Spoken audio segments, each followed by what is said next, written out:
The door of the Silver Pine Diner slammed open at 11:40 at night, and a man fell through it, dripping rain and something darker onto the checkered floor. Grace Miller dropped the coffee pot she was holding. It shattered, but she did not even look down. The man was tall, wrapped in a torn gray coat, and he was pressing one hand hard against his side. His face was pale in a way that made her stomach twist. Behind him, through the wet glass, headlights swung into the parking lot. 3 sets of them, fast. He looked up at her, and for one strange second, Grace forgot how to breathe. His eyes were dark, almost black, but there was something behind them, something that seemed to burn, like a candle behind smoked glass. "Please," he said. His voice was low and rough. "I only need a minute." Grace had worked at the Silver Pine for 4 years. She had served truckers, drifters, lost tourists, and men who tipped in loose coins and bad jokes. She had learned to read people the way other folks read weather, and every instinct she had was screaming that the men in those cars outside were not coming for coffee.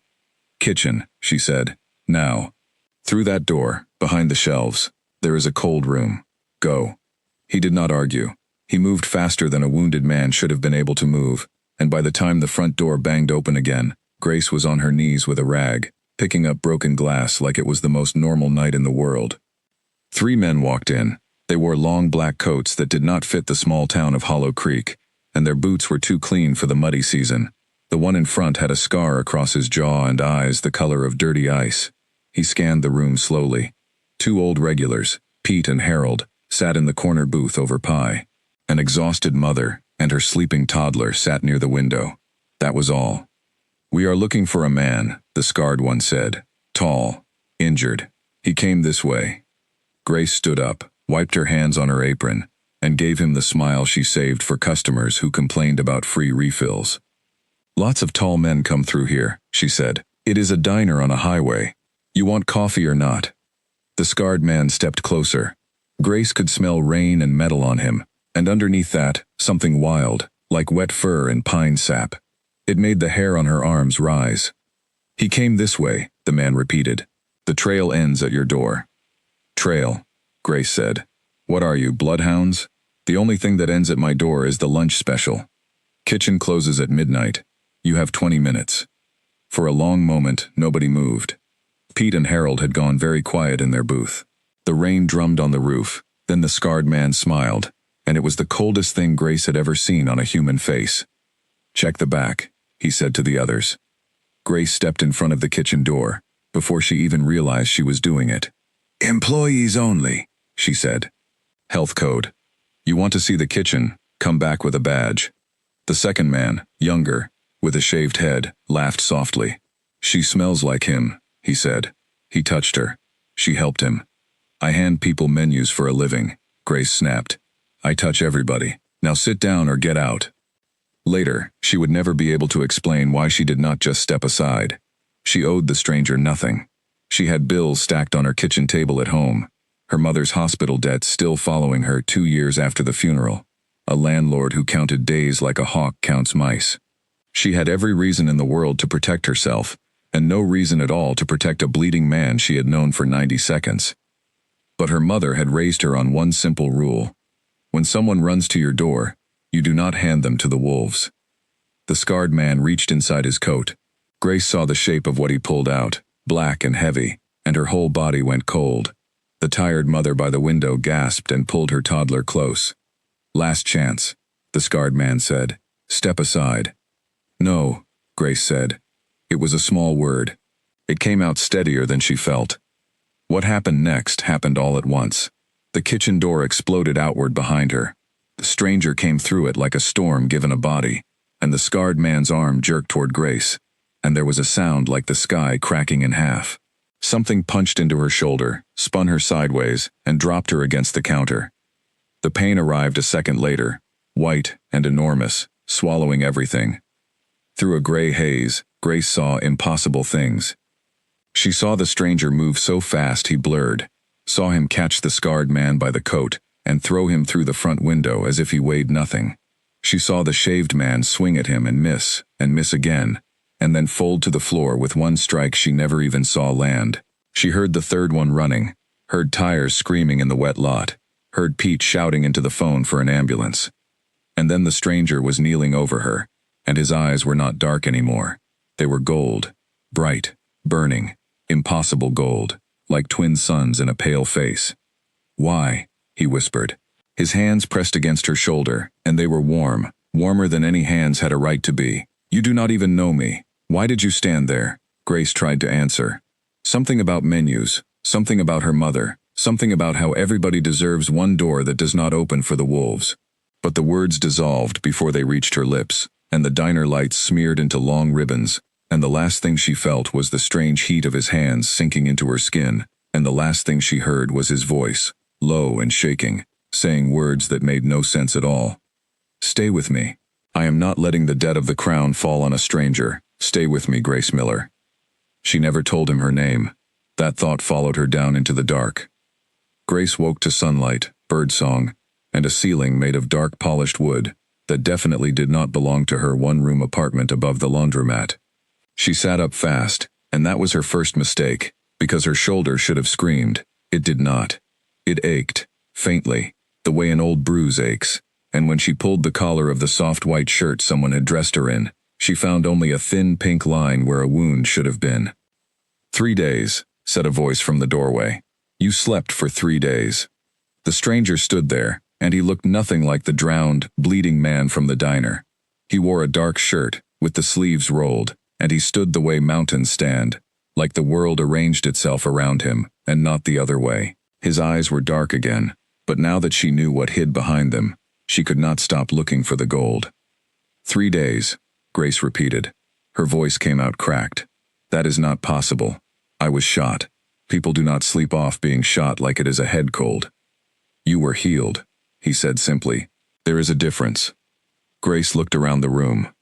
Tall windows, mountains outside, green and endless, no town in sight. Heavy old furniture, a fire laid ready in a stone hearth. Everything smelled of cedar and rain and money. "Where am I?" she asked. "Safe." "That is not a place," she said. "That is an adjective. Try again." Something flickered across his face, so quick she almost missed it. Surprise, maybe, or the ghost of a smile. "You are in my home," he said, "in the Blackridge Mountains, far from Hollow Creek, far from the men who came for me." "Great," Grace said. "Wonderful. And who exactly are you? And why did 3 men in funeral coats want you badly enough to shoot a waitress? And why does my shoulder look like it happened last year? And why, and this is the part I keep snagging on, did your eyes glow?" He was quiet for a long moment. Outside, somewhere below the window, Grace heard voices, many of them, and the rhythmic sound of feet moving in unison, like soldiers drilling. "My name is Adrian Cole," he said at last, "and the honest answer to your questions will sound like madness." "I watched you throw a grown man through a window like a paper airplane," Grace said. "My bar for madness has moved." Adrian crossed the room and stopped at the window, looking down at whatever was happening in the courtyard below. When he spoke, his voice was careful, like a man walking on lake ice. "There is a world that lives beside yours," he said. "It has lived there for 1,000 years, in the deep forests and the high mountains, behind old treaties and older silence. My people can wear 2 shapes, the one you see now and another, faster, stronger, wilder." Grace stared at the line of his back. "Say it," she said. "Whatever the word is, just say it, because my imagination is currently doing terrible things." "Wolves," Adrian said. "We are wolves, Grace.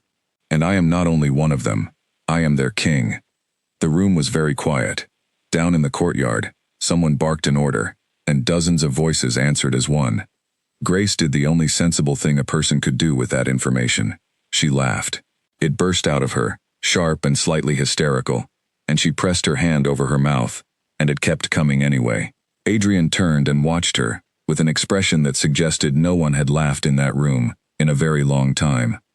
"I am sorry," she gasped. "I am sorry. It is just, I make $8 an hour plus tips. Last week my biggest problem was a man who sent back his eggs 4 times, and now you are standing there with a face like a sad statue, telling me you are the king of the wolves." "Alpha King," Adrian said, "of the 7 packs of the Northern Territories, and the men who came to your diner serve my uncle, who believes the throne should have been his." They had been hunting me for 2 days. I was ambushed, cut off from my guard, wounded with silver, which is the one thing my body cannot easily heal. Your diner was the first door with light behind it. The laughter drained out of Grace slowly, because he was not smiling, and because deep down, under the disbelief, she kept seeing those golden eyes. She kept feeling the unnatural heat of his hands on her shoulder. "Okay," she said quietly. "Suppose I believe you. Suppose I skip past the part where I need to sit in a dark room for a week. When can I go home?" Adrian's jaw tightened. "That is the difficulty," he said. "The men who attacked us saw your face. They know you sheltered me. They know you took a wound meant for me, and in our world, that is not a small thing. It is an old debt, written in the oldest law we have.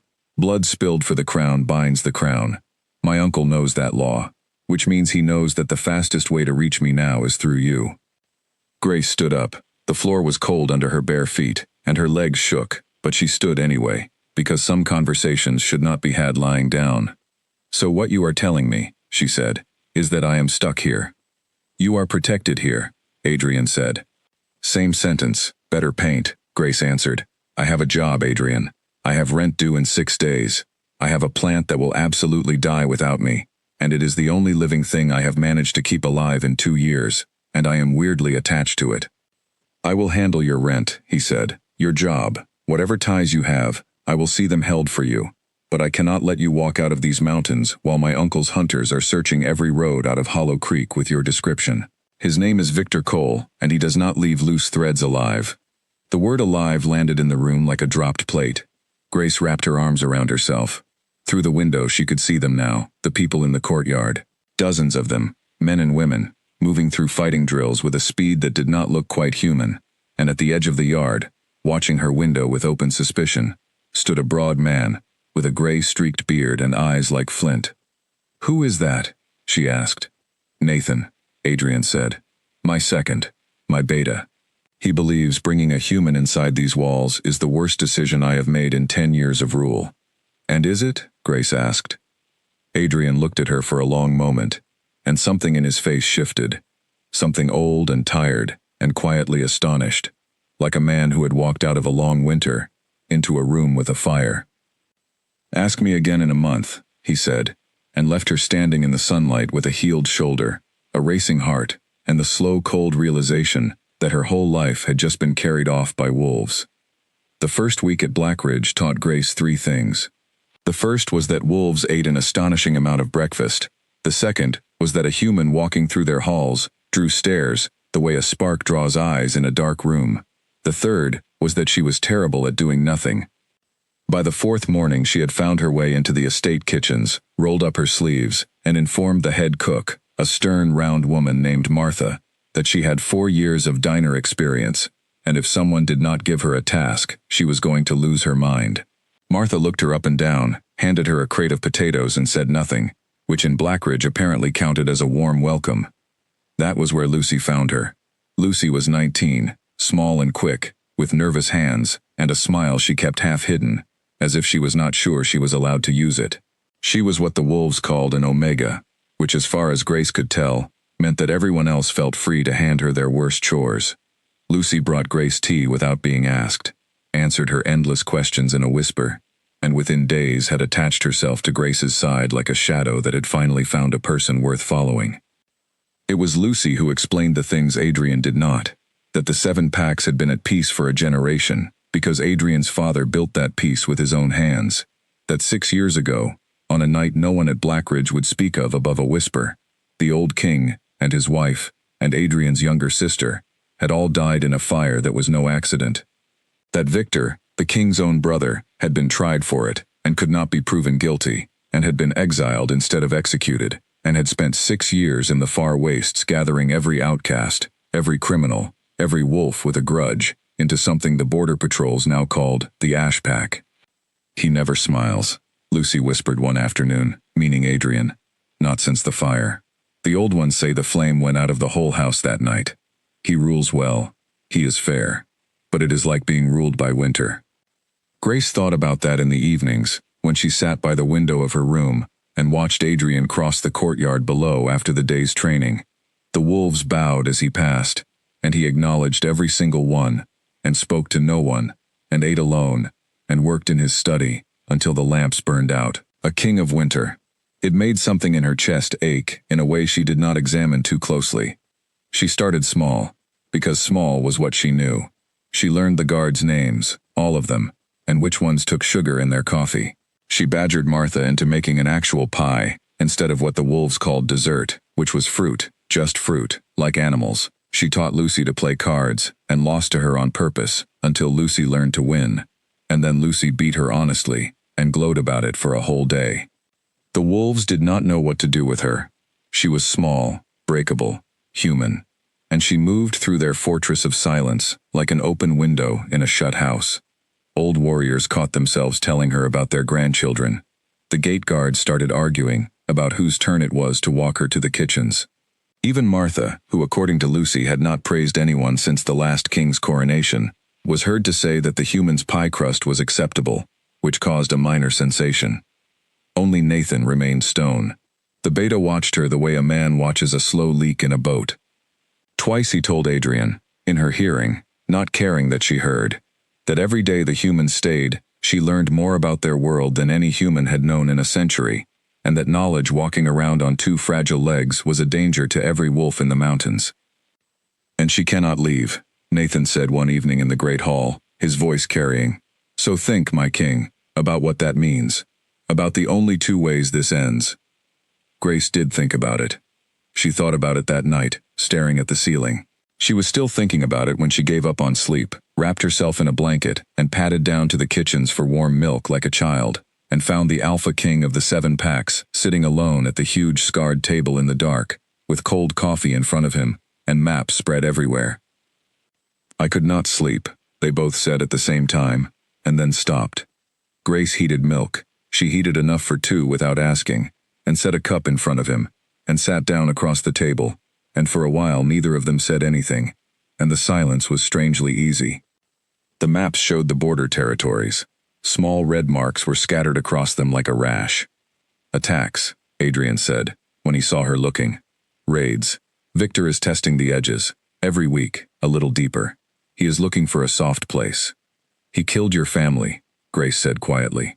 Lucy told me. I am sorry. I should not have asked her. I would rather you hear it plainly than in whispers, Adrian said. Yes, I believe he did. I could not prove it. And our law is our law. So he breathes, and he builds his army, and one day soon, I will pay for that mercy. You were how old? Grace asked. When it happened? 23, he said. I was crowned before the ashes were cold. There were 7 packs looking at a broken boy and deciding whether to tear the piece apart, so the boy could not be broken. Not visibly, not ever. He said it flatly, like a weather report, and that was somehow worse than tears would have been. My mother got sick when I was 22, Grace heard herself say. 2 years, beginning to end. I worked 3 jobs and sold everything we had, and it did not matter. The bills just grew like weeds, and one morning she was gone, and the bills stayed. And everyone kept telling me how strong I was. Strong, strong, strong. And I wanted to scream at them that I was not strong. I was just cornered. And those are not the same thing. Adrian looked at her across the cold maps. No, he said slowly. They are not. You are the first person I have ever heard say that out loud. Well, Grace said, lifting her milk in a small toast, to the cornered. And then it happened. Brief, unpracticed, crooked at one edge, gone almost before it landed. Adrian Cole smiled. Grace carried that smile back up to her room like a stolen candle, and Lucy noticed the change in her at breakfast, and Martha noticed, and the guards noticed, and by nightfall, the whole fortress was quietly buzzing with impossible news. Somewhere far to the north, in a camp of ash and iron, Victor Cole was told by his spies that the king had taken a human under his roof, and that he guarded her closely, and Victor, who had spent 6 years searching for a soft place in his nephew's armor, began, slowly, to smile as well. The change crept up on Adrian like frost on glass, so slowly he could not name the hour it began. He noticed it first in small ways. He knew when Grace entered a room before the door opened. He could pick her heartbeat out of a fortress full of heartbeats, the way a mother hears her own child in a crowded market. When she laughed in the kitchens, 3 floors below his study, his pen would stop moving. When Nathan mentioned her name in a briefing, something in his chest turned over like a key in a lock. His wolf knew before he did. The wolf had been quiet for 6 years, a gray, cold presence at the bottom of his mind, dutiful and joyless. Now it paced, now it pulled toward the kitchens, toward the gardens, toward the sound of her voice, with a single word rolling through it like distant thunder, over and over, a word Adrian refused to hear. Dr. Eleanor Wade heard it for him. She was the oldest healer at Blackridge, and she had delivered Adrian into the world with her own hands, and she was therefore the only living soul with the nerve to sit across from the Alpha King, look him dead in the eye, and say the thing everyone else was whispering. "It is the bond," Eleanor said. "You know it is. I watched you carry that girl in from the transport, with a silver wound in your own side that you had not even mentioned to anyone, and I watched the wound close by mourning, which silver wounds do not do, unless the wolf has found a reason to live that it did not have the night before. It is the mate bond, Adrian. It chose her. She is human," Adrian said. "The bond does not read bloodlines," Eleanor said. "It reads souls. It is older than our laws and it does not care about them, which is more than I can say for your council." The council. Adrian closed his eyes. The council was already circling. 7 packs, 7 senior voices, and every one of them had spent the past month watching Victor's raids creep deeper into the borderlands, and reaching the same conclusion. The kingdom needed the northern pack, the largest and richest of the 7, bound to the crown by more than words. And the northern pack had Helen Ward, the Alpha's daughter, a Luna in her own right, brilliant and iron-willed, whose marriage to the king would lock the north to the throne with chains of family. They put it to him formally that same week, in the long stone council chamber, with the 7 banners hanging overhead. Old Councillor Frank Dawson laid it out in his dry, patient voice. The alliance, the wedding, the timing, before the summer, before Victor moved in force. And then Dawson paused, folded his papers and added, almost gently, that there was one further matter, that the council was aware of the situation with the human woman, and that certain rumors of a bond, whether true or not, must be put to rest, and that the old right of rejection existed for a reason, and that no one in the room doubted the king would place his people above his private heart, as he always had. Adrian sat very still at the head of that table, and inside him, the wolf rose up in a snarl that shook his bones, and outside, nothing showed on his face at all, because outside nothing was allowed to. 10 years of winter had taught him that. "I will consider the northern proposal," he said, and his voice was flat and even. "This session is closed." He did not sleep that night. He stood at his window until dawn, and the wolf paced with him, mile after mile inside his skin. What Adrian did not know, because winters see poorly, was that the servant's stair beside the council chamber carried sound like a pipe, and that Grace had been coming up it with a tray for old Dawson, whom she had adopted the way she adopted every lonely creature at Blackridge. She heard the word alliance. She heard the word wedding, and the name Helen Ward, and then she heard the phrase right of rejection, and the tray went so heavy in her hands she had to set it down on the step. She sat on the cold stair for a long time. The stupid thing, she told Lucy afterward, in the safety of her room, was that she had no right to be hurt. None. Nobody had promised her anything. He was a king, an actual king with banners, and she was a waitress whose greatest asset was a good pie crust, and whatever she had felt growing in the quiet spaces between them, the late kitchen talks, the way he had started finding excuses to walk the gardens when she was in them, the smile that only she seemed able to summon, all of that was just a lonely man thawing slightly, and she had let herself dream on it like a fool. Lucy sat beside her, wringing her hands and looking anguished, because Lucy knew things about bonds that humans did not, and had been strictly forbidden to speak of them. "There is more to it," Lucy tried. "Grace, there are things you do not understand. If he agrees to the right, it is not like breaking off an engagement. It hurts. It is like tearing out a Lucy." Grace said gently, "It is fine. Truly. It is his world and his war and his choice, and I am a complication he never asked for. The kindest thing I can do for him is stop being one." She said it calmly. She even smiled. And Lucy, 19 and trusting, believed the calm, and did not understand until the next morning what it had actually meant. Because at some point that night, between the last patrol and first light, Grace packed the small bag she had arrived with, wrote 2 notes, one thanking Martha, and one that said simply, "Thank you for the milk. Tell them the pie recipe stays with Lucy," and walked out through the delivery gate, whose guard rotation she knew by heart, because she had made a point of learning everyone, and everyone had long since stopped watching the harmless human. She was 3 miles down the mountain road, in the gray dawn, cold and heartbroken, and telling herself firmly that hearts healed and rent was real, when she noticed that the birds had gone silent, and that the shadows between the pines on both sides of the road were moving against the wind. They came out of the trees without a sound, 6 of them, and Grace knew at one glance that these were not Adrian's wolves. Adrian's people moved like soldiers. These moved like hunger.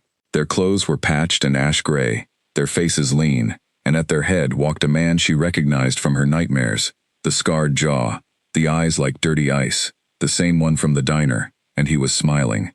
"Well," he said, "the king's little treasure, gift-wrapped and walking down the mountain all alone. Some days the moon just loves us." Grace ran. She made it maybe 20 steps, which she was later told was 20 steps more than most people managed, before the world spun and the road hit her, and rough hands pulled a hood over her head, and everything became darkness, engine noise, and the long cold arithmetic of fear. The Ashpack camp crouched in a dead valley, 2 territories north, a sprawl of iron sheds and old mine works under a sky the color of dishwater. They put her in a storeroom with a barred window and a bolted door, and for a day nobody spoke to her at all, which gave her plenty of time to be terrified and, being Grace, plenty of time to get tired of being terrified and start paying attention instead.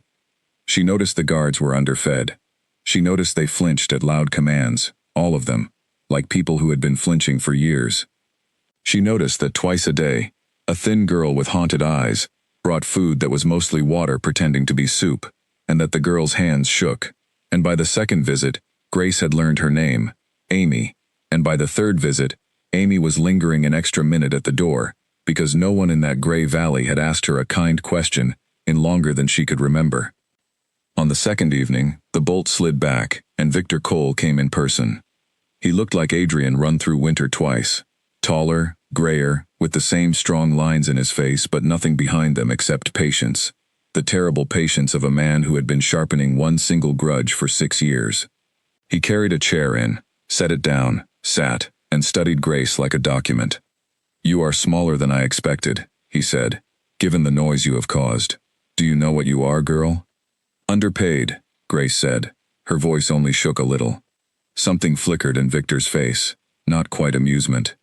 "You are leverage," he said. "My nephew broke 6 years of pattern for you. He guards you, houses you, heals you with his own strength, and the moment he learns I have you, he will come north, with his teeth bare and his judgment drowned, and he will make the kind of mistakes that lose thrones. You are the soft place, girl. I have been searching for it a long time." "He is not coming," Grace said. "Your spies are behind. The council chose him a queen. I am nobody. You have kidnapped a pastry cook." Victor leaned forward, and his nostrils flared slightly, and his eyes narrowed, and for the first time his composure moved, like ice creaking on a pond. "Interesting," he said softly. "You believe that. You actually believe you are nobody." Then he tilted his head, and his gaze dropped to her collarbone, to the thin silver chain she had worn every day since her mother died, and the small worn pendant on it, a flat disc of pale metal, with a faint tree stamped into it, so rubbed by generations of thumbs that the branches were nearly gone. "Where?" Victor said, and his voice had changed. "Did you get that?" "My mother," Grace said, her hand closing over it on instinct. It was her mother's. "It is worthless. It is not even real silver. The pawn shop would not—" Victor stood so fast the chair went over, and the pendant answered him. It grew warm against Grace's palm, then hot, not burning her, never her, but blazing against the air of the room, and a light woke inside the pale metal, a clean silver glow that poured out between her fingers, and the closer Victor stepped, the fiercer it burned, and the great gray alpha of the Ashpack, who feared nothing alive, stopped moving. "That is not possible," he whispered. "The silver line is dead. My grandfather's generation ended it. Every family, every child. We made sure," and his voice cracked on the word "we," in a way that told Grace, in one freezing instant, that she was looking at something worse than a kidnapper. "What is the silver line?" Grace said. Victor stared at her over the burning light, And then he laughed. One short, broken sound, and there was no joy in it at all, only a kind of horrified wonder. Healers, he said. Blood bound to the moon itself. In the old age, no king was crowned without one standing at his shoulder. Where a silver stood, wounds closed, curses failed, and no false alpha could hold a stolen throne, because their light burns hottest, girl, in the presence of blood guilt. He looked down at his own hands, lit silver white by the glow pouring from her fist. And it seems, he said quietly, that it remembers me. He backed to the door. He did not turn away from her, Grace noticed. He backed, like a man leaving a fire. Triple the guard, she heard him snap in the corridor. Silver chain on the door. And send word to the border teams, all of them. The plan moves up. We go before the king learns what I am holding, because if that girl comes into her blood inside my own gates, no wall I have will matter. The bolt slammed. The light in the pendant faded slowly, like an ember settling, and Grace sat down on the cold floor of the storeroom, opened her shaking hand, and looked at her mother's worthless necklace glowing softly against her palm. "Mom," she whispered, "we really need to talk." And 2 territories south, in a fortress gone mad with alarm bells, Adrian Cole stood in the empty room that still smelled of her, holding a note about pie, while his wolf rose through him like a flood breaking a dam. And when he turned to the gathered warriors, his eyes were not gold, they were burning, and the voice that came out of him was 2 voices at once, man and wolf together, and it said one word. North. Nathan tried to stop him at the gates. It took courage, and Nathan had never lacked that. He stood in front of the king's transport with his arms crossed, and laid out the truth like stones. Crossing 2 territories in force without council approval would fracture the alliance. Victor wanted exactly this, the king raging north with his guards strung out behind him. It was a trap, with the door standing wide open, and everyone could see it, and the wise move, the kingly move, was to wait, negotiate, mass the packs properly. Adrian listened to all of it. Then he said, quietly, "Nathan, 6 years ago I did the wise thing. I let the law spare my family's killer because that was the kingly move. I have been paying interest on that wisdom ever since, and so has everyone in these mountains. Not this time. Stand aside, or stand with me." Nathan looked at his king for a long moment, at the burning eyes, at the set of him, and something the old beta had been holding on to for 6 years, some grief of his own, shifted and let go. "Ah, Moon, take it," Nathan said. "I always hated the wise thing." He climbed into the transport. Drive. They gathered strength as they went, and this was the thing Victor had not planned for, because Victor understood fear and force, and had forgotten what loyalty looked like when it was freely given. Word ran ahead of the king's column, like fire through dry grass, and the word was not "the king marches," the word was, "they took our grace." The border packs remembered the human who had learned their guards' names. The river pack turned out because Martha's sister had married into it, and Martha had sent one furious letter. By the time the column reached the hills above the dead valley, it had tripled, and it was angry in the way that only quiet, decent folk can be angry. Inside the camp, Grace had spent 2 days doing what she did best. Amy now smuggled her news with the soup. Half the ash pack, Grace had learned, were not villains at all. They were the desperate, debtors and exiles and starving families who had followed Victor because he fed them, and who flinched at his commands because they had seen what happened to those who questioned them. There was a whole shed of them on the east side, the ones Victor called half-loyal, families with children, kept close so they could not run. "There is a woman there whose boy has the coughing sickness," Amy whispered through the bars. "The healers gave up on him. She heard about your light. She begged me to ask." Grace looked at the pendant. It had glowed for guilt, if Victor was to be believed. She had no idea if it could do anything else. Everything Victor had said about healers and old kings sounded like a story about somebody else. "Bring him tonight," she said anyway, "because when someone runs to your door, you do not hand them to the wolves, even when your door is a locked storeroom in an enemy camp." Amy managed it during the guard change, a rushed, terrified minute, the mother pressing a small hot bundle of a boy up to the barred window. Grace could not even reach him properly. She got one hand through the bars and laid it on the child's damp forehead, and closed her eyes, and had absolutely no idea what to do. So she did what she had done at 100 sickbeds in her old life, at her mother's bedside for 2 long years. She stopped being afraid of the sickness and simply refused to leave. She poured her whole stubborn heart down through her hand, the same worn-out love that had spooned soup and changed sheets and sung badly at 3 in the morning, and thought, as hard as she had ever thought anything, "Get well. You hear me. Get well." The pendant lit like a lantern.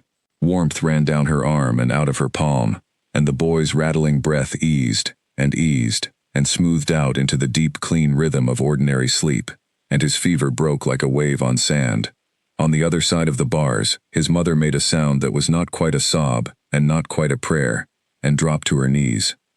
By dawn, the East Shed knew. By noon, half the camp knew. Passed mouth to mouth in whispers, the old words coming back up out of grandmother stories, the silver line, the moon's own healers, the light that stands beside true kings. And Victor felt his camp change around him the way a captain feels the sea change, and could not find the leak, and doubled the guards again, and the guards he doubled were flinching men who had heard the whispers too. That night the horns sounded from the hills, and the sky to the south filled with torches, and Victor Cole climbed his iron watchtower and saw not the strung-out reckless column he had planned to swallow, but a sea of wolves from 5 packs, standing shoulder to shoulder in ordered lines, and at the front of them, unarmored, in plain black, walked his brother's son. Adrian stopped 100 paces from the gates. He did not shout. He did not need to. Wolf hearing carries far. "Victor," he said, "this once, hear me. I know what fills your camp, the hungry and the cornered. I make them this offer. Every soul who opens these gates tonight and walks out unarmed comes home under my protection, with their debts to the crown forgiven, and no questions carried forward." He paused. "And to you, uncle, I make no offer at all. You know what stands between us." Silence hung over the dead valley. Then Victor laughed from his tower and gave the order his whole strategy rested on: seize the girl, bring her to the wall where the king could see her, and end this the ugly way. But the guards he sent were the flinching men, and the corridor to the storeroom ran past the east shed, and the mother of a boy who was, at that very moment, sleeping soundly for the first time in a month, stepped into that corridor, with 40 desperate families behind her, and folded her arms, and did not move. And somewhere under the shouting that followed, small and almost lost, came the sound of a bolt being drawn back by a thin girl with shaking hands, and Amy's whisper through the open door: "Run, Grace. Your king is at the gate." The camp came apart like a rotten rope. Gates that should have held were opened from the inside. Whole squads of Ashpack fighters laid their weapons in the mud and walked south with their hands empty and their families behind them, toward the promise the king had shouted across the valley, and Adrian's wolves parted ranks and let them through, because he had given his word, and in the mountains, the king's word was weather, it simply was. But Victor had kept a core, the true loyal, the ones with too much blood on their hands to accept any amnesty, and they fell back through the iron sheds toward the old mine works, fighting for every yard, and the dead valley filled with smoke, and the clash of bodies, and the deep tearing choruses of wolves in their second shape. Grace ran through the middle of it with Amy's hand locked in hers, hood up, head down, following the corridor of families streaming toward the south gate. She could see it ahead, the open ground, the torchlight, the ordered lines. She could see, unbelievably, Nathan of all people, anchoring the gate, bellowing directions at the refugees, with the same flint face he used for everything, steering children behind the shield line like a stern gray sheepdog. They were 50 steps from safety when Lucy found her. Lucy, who had stowed away in the supply transport because she would not be left behind, who had been carrying water to the wounded at the gate, and who saw Grace and lit up like sunrise and ran to her, calling her name. And behind Lucy, out of the smoke, came the scarred man. He was wounded and cornered and past caring, and he had spent days hearing what the human woman had cost his master, and here she was in the open. She saw the black shape in his hand, the same shape from the diner, pointed at her, and she had one heartbeat to decide, and it was not even a decision, it was just who she was, because Lucy was directly in the line, and Lucy was 19, and had finally learned to win at cards. Grace pulled Lucy behind her, and turned her own body into the shot. The world cracked. The impact took her high in the chest, and the ground swung up and caught her, and the noise of the battle went strange and far away, like sounds heard underwater. She was aware of Lucy screaming. She was aware of the scarred man being simply erased from the world by something huge and black and golden-eyed that arrived like a landslide. She was aware, as the great black wolf shifted mid-stride into a man, of Adrian's face above hers, and his hands pressing down against the wrong warmth spreading through her shirt, and his voice saying her name, in a tone she had never heard from him, cracked wide open, all the winter gone. "No," he was saying. "No, no, not this. Not you. Heal. Why is it not healing? Eleanor. Eleanor." And old Eleanor Wade was there, dropping to her knees in the mud, tearing the cloth back, and going still. "Silver," Eleanor said. "The round was silver. It is meant for us. It should pass through a human, but it has splintered. It is near her heart, and it is poisoning as it goes. Adrian. Adrian, look at me. This is beyond my craft. Nothing heals silver." The battle still rumbled somewhere at the edge of things, but around the three of them, a strange quiet spread. Grace could feel herself going somewhere. It did not hurt much anymore, which even she knew was a bad sign. She looked up at Adrian, at his ruined face, and found, absurdly, that her chief feeling was embarrassment at causing all this fuss. "Twice," she managed. "You are going to think I do this on purpose." "Do not," Adrian said. His tears were falling on her face, and she felt each one land warm. "Do not joke. Do not leave. That is an order from your king. Do you hear me? I am ordering you." "I never," Grace whispered, "actually agreed to be one of your subjects." And then, through the gray closing in, she heard Eleanor's voice change, sharpen, catch fire. "The pendant. Look at the pendant. Girl, listen to me, Grace.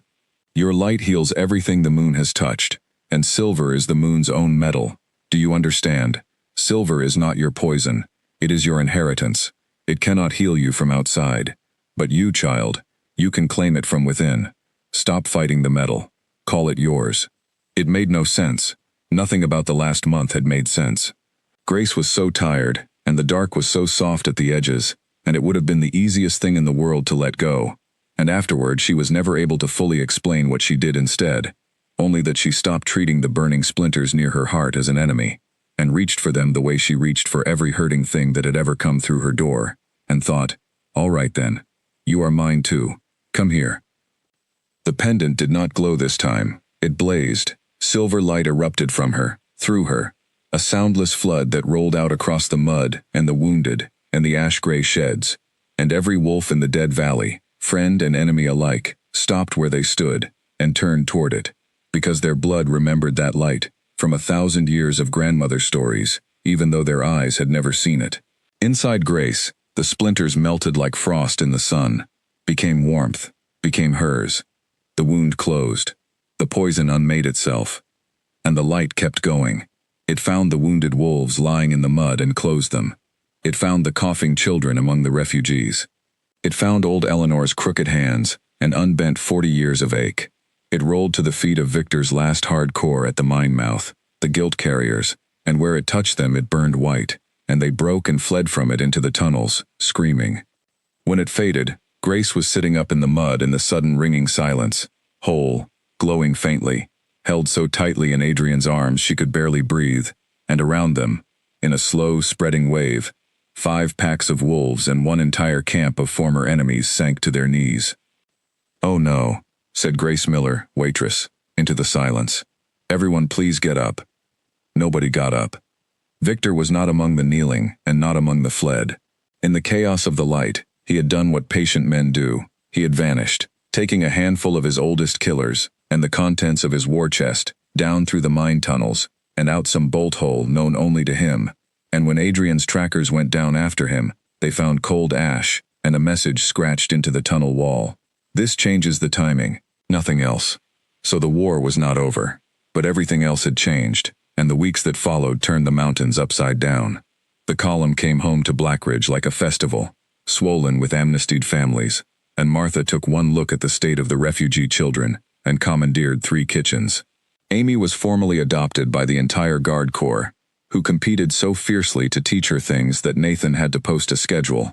Lucy walked around for days with the particular shine of a person who had been publicly named by the king, in front of everyone, as the friend Grace Miller judged worth her life.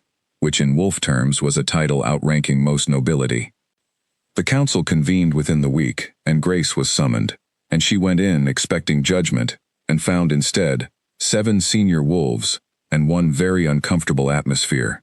Old Frank Dawson rose, cleared his throat several times, and delivered the findings of the archivists. The silver bloodline was confirmed, her mother's line traced back through hidden generations, healers who had fled the purges a century ago and buried themselves in human towns, wearing their heritage as cheap jewelry, telling their daughters nothing to keep them safe. Under the oldest law of the Pax, the law that outranked even the crown, a confirmed silver stood outside all political authority. She could not be commanded, could not be detained, could not be wed for alliance. Wherever she chose to stand was, by definition, the right place.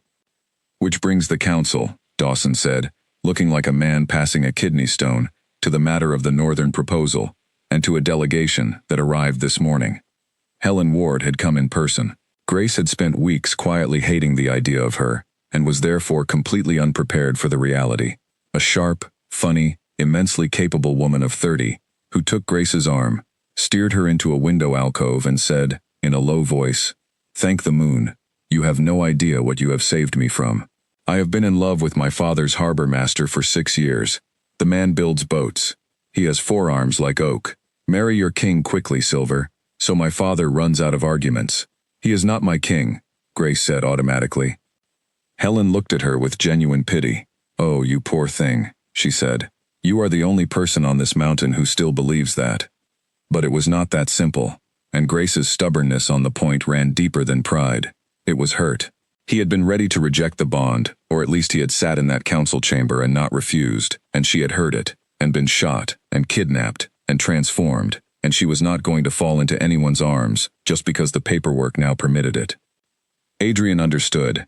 That was the thing that undid her, slowly, through those weeks. He did not press. He did not perform.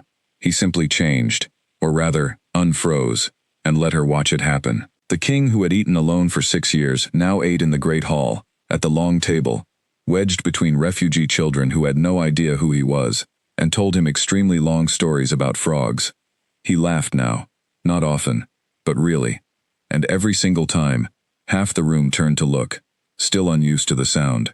He formally struck the right of rejection from the law books, not for himself, he told the council, but so that no wolf after him would ever sit in that chamber and be advised to tear out his own soul as a matter of policy. And one evening he found Grace in the kitchen garden and told her the whole truth of that council day, plainly, without excuses, that he had been ready to refuse them outright and had hesitated one day, one single day, to count what refusal would cost his people in the war that was coming, because that was the arithmetic he had been trained to do since the fire. And in that one day of hesitation, she had heard the worst version of him and walked out the gate into Victor's hands, and he would carry that until he died. "I am not asking you to forgive the hesitation," he said. "I am telling you that you were shot because of it, and that I know it, and that whatever you decide, decide it knowing the whole account." Grace stood among Martha's herb beds, looking at this man who had knelt in the mud and ordered her not to die, this king who ate frog stories for dinner now, and felt the last of her anger sigh and lie down. "I need to say something," she said, "and you are going to let me finish. I am not a Luna. I do not know your dances or your laws. I have an 8th grade understanding of your politics, and I will absolutely feed your enemies pie if they look hungry. If this bond of yours needs someone royal, it has picked the wrong woman, and if you need someone who will stand behind your chair and be ornamental, you have definitely got the wrong woman. So before this goes one step further, I need to know exactly what you think you are asking for." Adrian considered the question with the gravity of state. "I am asking," he said, "for the person who stood in front of a stranger and said no. I have an entire mountain of people who obey me, Grace. I am asking for the one person who never will." "Well," Grace said, when she could speak, "that is unfortunately a really good answer." Somewhere in the herb beds behind them, extremely poorly hidden, Lucy and Amy, and 2 off-duty guards and, inexplicably, Counselor Dawson, all began pretending very hard that they were not there. Grace started to laugh, and under the first stars, in the garden, with half of Blackridge eavesdropping shamelessly from the rosemary, the alpha king of the 7 packs took the waitress's hands, and did the thing no Alpha King had done in 1,000 years of recorded law. He knelt. Which was, of course, the exact moment the alarm horns began to scream from the northern watchtowers. 3 long blasts and 3 again, the code every wolf knew and prayed never to hear. Invasion. Victor had spent his vanished weeks well. That was the report the scouts brought back through the freezing night, and it was worse than anyone had guessed. The war chest had gone into the far wastes and come back as an army. Every rogue pack beyond the maps, every exiled fighter with a grudge, bought or bullied under one banner. And at its core marched something the old wolves went pale to describe. 300 fighters who moved wrong, in perfect unison, with gray dust on their skin, and nothing behind their eyes. Curse forged, Eleanor said grimly. An abomination out of the Purge era. Fighters bound to a single will by dark craft, feeling no pain, no fear, and no mercy, because there was almost no one left inside them to feel anything at all. It is how the purges were done a century ago, she said. It is the craft his grandfather used to end the silver line. He has gone back to the old poison. Of course he has. It is the family recipe. They will not break, Nathan said flatly, studying the maps. Ordinary fighters break when enough falls apart around them. These will walk forward until they are destroyed. Every single one. We can win and still lose everything we have, my king. The arithmetic is bad. Adrian looked at the map, at the pass where the dead-eyed army would funnel down toward the valleys, where the amnestied families were settled, and made the dispositions of a man defending not ground but people.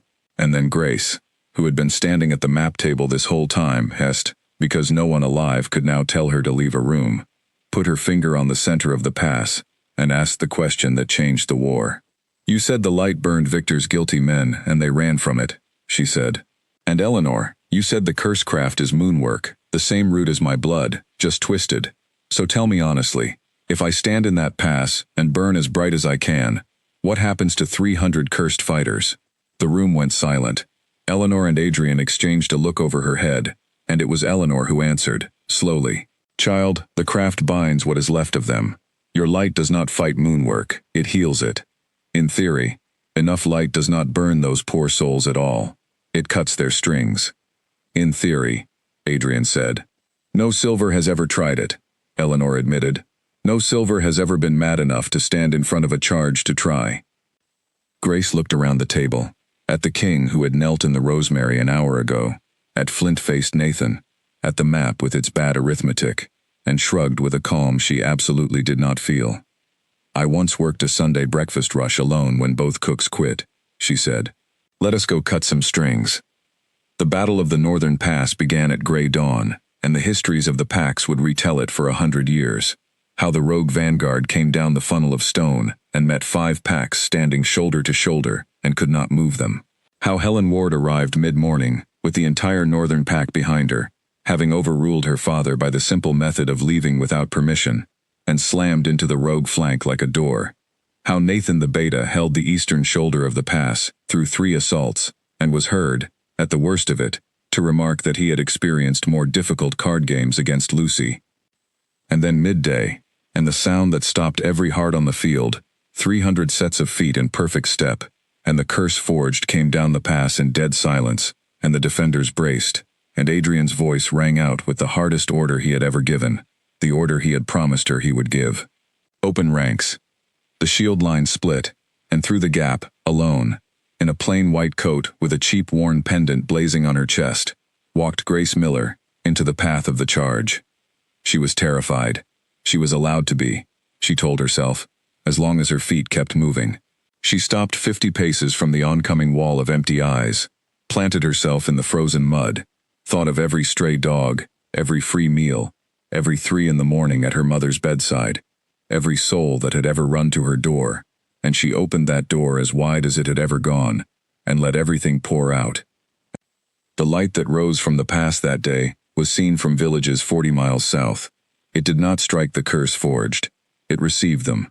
They marched into it, and slowed, like men walking into deep warm water, and one by one the gray dust cracked and fell from their skin, and the terrible unison broke apart into stumbling, and 300 stolen people woke up.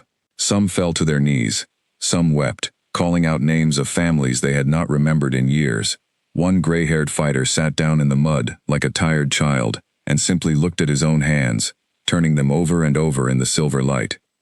Victor's army watched their unbreakable core dissolve into weeping freed men, watched the impossible old stories stand glowing and undeniable in the middle of the pass, and understood at last what their master had led them against. The wastes bought their courage, and the light bankrupted it. The rogue banner wavered, tore, and fled north, and the war ended, not with a final clash, but with the long, ragged sound of an army refusing to exist anymore.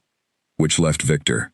He came through the wreck of his own retreat in his second shape, one great scarred gray wolf, who had nothing left but the grudge, and he did not run for the wastes. He ran for the light, for the girl standing spent and swaying at the center of it, because if he could not have the throne, he would take its heart. And out of the broken shield line to meet him came a black wolf with golden eyes, and the pass shook, and this fight the histories would record honestly, as brutal and brief. 6 years, one fire, and a family's worth of grief met 300 pounds of ash-gray hatred on the frozen mud, and when it was finished, the black wolf stood, and the gray did not rise, and the long, patient grudge of Victor Cole was done at last, judged not by the law that had once spared him, but by the winter he had made. Adrian shifted and stood in the falling snow, and looked at his uncle's still form for a long moment, and Grace, stumbling through the mud to reach him, saw with perfect clarity that there was no triumph in his face at all, only an old tiredness finally setting down its load. "It is over," she said, taking his hand. He looked at the pass, at the freed men weeping in the mud, at the packs standing shoulder to shoulder, at her. "No," he said, "it is beginning." The wedding took place at midsummer, and the 7 packs argued for weeks about everything, the venue, the precedence, the seating, until the bride ended all debate by announcing that it would be held outdoors, that every amnestied family and freed fighter was invited, that Martha had full authority over the food and anyone who questioned her did so at their own risk, and that instead of the traditional exchange of jeweled gifts, guests were asked to bring one dish that meant home to them, because where she came from, that was how you found out who people really were. The council was scandalized. The council was overruled. The council, on the day itself, was later seen going back for third helpings. They came from every territory. Helen Ward arrived radiant, 1 week married to a harbor builder, with forearms like oak, her father trailing behind them, wearing the expression of a man who had lost every argument of the season, and was slowly making peace with it.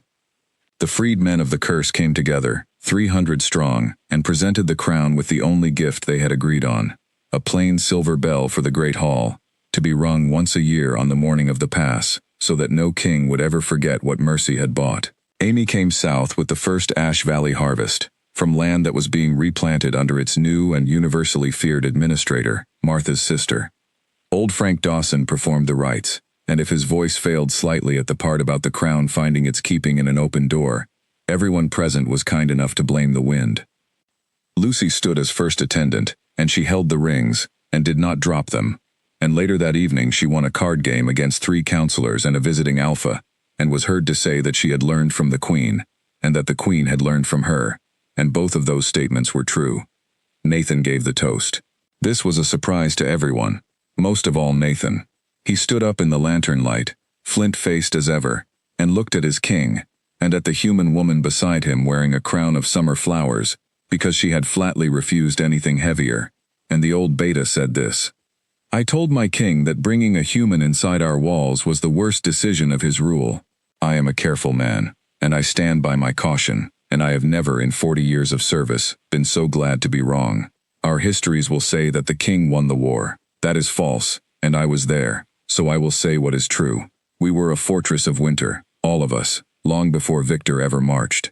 And then one night, far away, a tired woman in an apron looked at 3 armed men and said one small word, and everything that has happened since, the light in the pass, the freed men at these tables, the sound of my king laughing, which some of you are still not accustomed to, all of it was hiding inside that word. Raise your cups. To the smallest word in the language, and the largest heart in the mountains. To the Queen. To the Queen, thundered back at him from 1,000 throats, and Grace Miller, who had once counted a $5 tip as a good night, put her face in her hands, and the Alpha King of the 7 packs, laughing, gathered her in. They danced until the stars wheeled. At midnight, following the oldest custom, the new queen was asked to give the gathering a blessing, and the whole meadow went quiet, expecting the high, formal words. Grace stood in the lantern light, looked out at wolves and humans and freed souls sharing one long, crowded table, and gave them the only blessing she had ever known to be reliable. "May your door be the kind that opens," she said. "That is all. That is the whole thing. Everything good that has ever found me came through an open door, wet, bleeding, hungry, or lost, and every wonder of my life started the night I decided a stranger's trouble was worth more than my own safety. So that is my blessing and my law, and it is a short one. Be the open door. The rest takes care of itself." Years later, that was the part everyone remembered. The rest passed into story, and the story traveled, the way true stories do, worn smoother at the edges each time. It crossed the mountains and the borders, and eventually changed almost past recognition. It even drifted back to a small highway town called Hollow Creek, where the Silver Pine Diner still stood, under new management now, with one strange tradition the staff could never fully explain. The corner booth was never rented out and never charged, and above it hung a small brass plate with no name, only a sentence. And travelers who asked about it got the same answer from the old regulars, Pete and Harold, who held court there over pie every evening, and swore on their coffee that they had seen the whole thing with their own eyes. "A young waitress worked here once," they would say. "Kindest soul on the whole highway. Fed every stray on 2 legs or 4. One rainy night a hunted stranger fell through that door, and 3 armed men came in after him, and that girl stepped in front of a stranger's trouble and paid for it, and then a car with mountain plates carried her away, and the whole town thought that was the sad end of it. But letters came," they would say, tapping the table. "Letters still come. Her rent got paid off, and her debts, and half the town's besides, all quiet, all unsigned. And once a year, midsummer, a hamper arrives at this diner, with no return address, full of mountain honey, and the best pie any of us ever tasted, and a card in a woman's hand that says the same thing every year."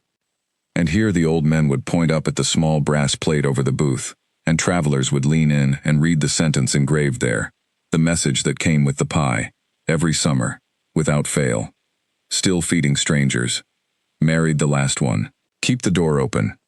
And far away in the northern mountains, on any given evening, anyone climbing the road to Blackridge would find the great gates of the Wolf King's fortress standing open to the night, lamplight spilling gold down the steps, and if they came hungry, or hunted, or lost, they would find at those gates the one law of the realm that outranked all others, made by a queen who had once been shot protecting a stranger, not knowing he was the Alpha King, and who had decided, with her whole stubborn heart, that the door of her house would never close on anyone again. It never did.